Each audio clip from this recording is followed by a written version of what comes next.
जो मानकर बहार विलंब होउछि पुओ हुंतु अथवा झियो गोटे बढ़िया उपाय कहूँ करंतु खास करके नवरात्र समय नवरात्र चलुछि नवरात्र पंचमी तिथि रे कौन करेंगे गोटे पानपत्र आणवे से पानपत्र रे दुईटी स्वस्तिक अंकन करेंगे गोटे स्वस्तिक अंकन करेंगे हलदी रे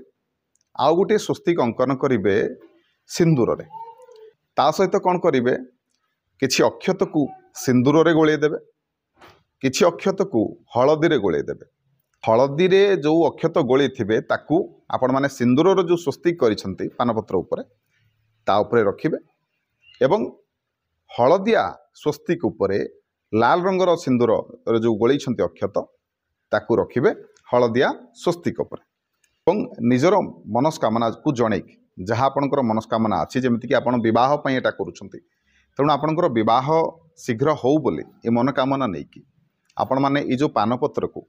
माँ दुर्गा पाखरे घरे जदि पूजा कर घरे माँ पाखरे अर्पण करें। मन रखु अक्षत रखा समय हलदिया स्वस्तिक उपरे लाल रंगर अक्षत जो गोली थे लाल रंगर अक्षत को रखिबे एवं लाल रंगर स्वस्तिक उपरे हलदिया अक्षत को रखिबे रखिबा समय जी विवाह पई इच्छुक बा जी कर्म करुथिबे रखिबा समय गोटे कथार ध्यान रखिबे कि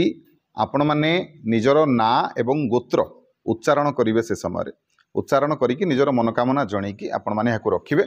एवं माँ पाखरे चढ़ेबे चढ़े सारिबा परे ताकू आनिकी कौन करेंगे ना कौन से एक निम गछ तले